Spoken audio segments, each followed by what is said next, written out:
آج ہم دو موضوعات ڈسکس کریں گے. پہلا تو آبویسلی آزاد کشمیر کے الیکشنز، جہاں پہ دو مین پولیٹیکل پارٹیز یا دو مین پولیٹیکل خاندان آپ کہہ لیں، زرداری خاندان، بھٹو خاندان اور شریف خاندان، ان دونوں کی لڑائی چل رہی ہے اور اتنی خوفناک قسم کے الزامات لگ رہے ہیں کہ آپ سوچ نہیں سکتے کہ وفاق میں یہ پارٹنرز ہیں، یہ بیٹھ کے اکٹھے کانسٹیٹیوشنل امینڈمنٹس کرتے ہیں اور ایک دوسرے میں ایک وزیر اعظم، ایک اور ایک صدر، اسی طرح صوبے، سب کچھ تمام بندر بانٹ ہوئی بھی ہے.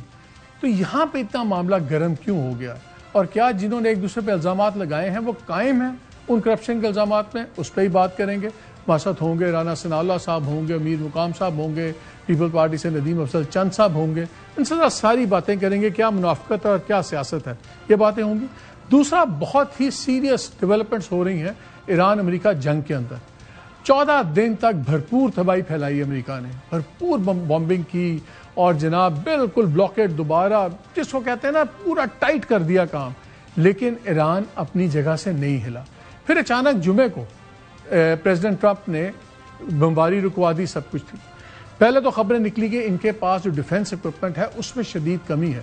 یہ ہم نے آپ کو مارچ میں بتایا تھا، اس کا بھی میں آپ کو شیئر کروں گا آپ سے. لیکن جہاں یہ چیزیں ہو رہی ہیں تو دو تین چیزیں خبریں آپ سے اندر کی شیئر کریں گے. ایک تو یہ کہ ایران میں میری بات ہو رہی تھی بڑے امپورٹنٹ لوگوں سے، انہوں نے بتایا کہ وہ ہر قیمت پہ ایک ڈیل چاہتے ہیں امریکہ کے مڈ ٹرم پول سے پہلے. کیوں چاہتے ہیں اس کا بھی جواب آپ کو دیں گے. اور کون سا ایک ایسا بڑا معاہدہ ہونے کی خبریں آ رہی ہیں جس میں پاکستان، ترکی، سعودی عربیہ جو پورے اس خطے کی حیت بدلنے کو کی سمت میں جا رہا ہے. خالی یہ نہیں، 8 ملک اور کیا چاہتے ہیں اس خطے کے. اور انٹرسٹنگ بات یہ ہے، اچھی بات یہ ہے کہ تمام جو چینجز ہو رہی ہیں اس میں پاکستان کا کلیدی کردار ہے. وہ کیا ہے اس سے بھی میں آپ سے ڈیٹیل میں بات کروں گا. لیکن اعلامی خبریں بھی ہیں ایران کے اوپر. امریکہ میں ہم بات چیت سن رہے ہیں کہ ٹیکٹیکل نیوکس بھی استعمال ہو سکتے ہیں، جس کو ماؤنٹن پک ایکس کہتے ہیں، وہ کوہ کولان کہتے ہیں جہاں پہ ان کی نیوکلیئر وہ کہہ رہے ہیں کہ جی سینٹریفیوگز رکھے ہوئے، سب کچھ رکھے ہوئے. بڑی سیریس باتیں ہیں. ان تمام چیزوں کے جواب لیں گے ہم پروگرام کے سیکنڈ حصے میں جب ہم ایران پہ بات کر رہے ہوں گے.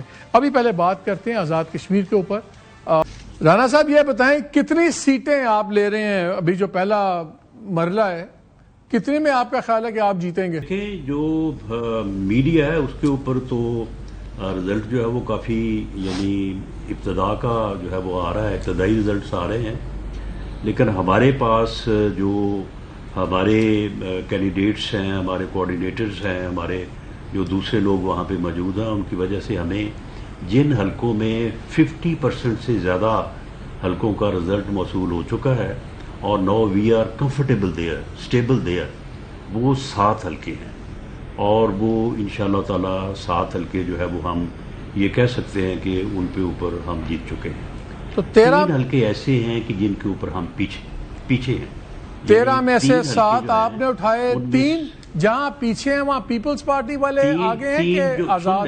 سن لیں میں جی مالک صاحب، میں آپ کو پورے 13 پورے کر دوں گا. ٹھیک. 7 میں نے آپ سے عرض کیا کہ وی آر کمفرٹیبل. 3 حلقوں پہ پیپلز پارٹی جو ہے وہ آگے ہے اور ہم سمجھتے ہیں کہ وہ حلقے ان کو جا سکتے ہیں. یہ 10 ہو گئے. 3 حلقوں پہ بڑا ہی ٹف کمپٹیشن ہے. کبھی وہ 200-250 سے آگے ہو رہے ہیں، کبھی ہم 200-250 سے پیچھے ہو رہے ہیں. تو اس طرح سے جو ہے یہ ہمارا فگر جو ہے وہ یعنی ٹارگٹ فگر تو وہ 8 کا بنتا ہے کہ اگر ان 3 میں سے ہم 1 پہ جاتے ہیں اور امید ہے کہ ہم 2 پہ بھی جا سکتے ہیں. تو یہ 13 میں سے 9-8 ہم ایکسپیکٹ کر رہے ہیں.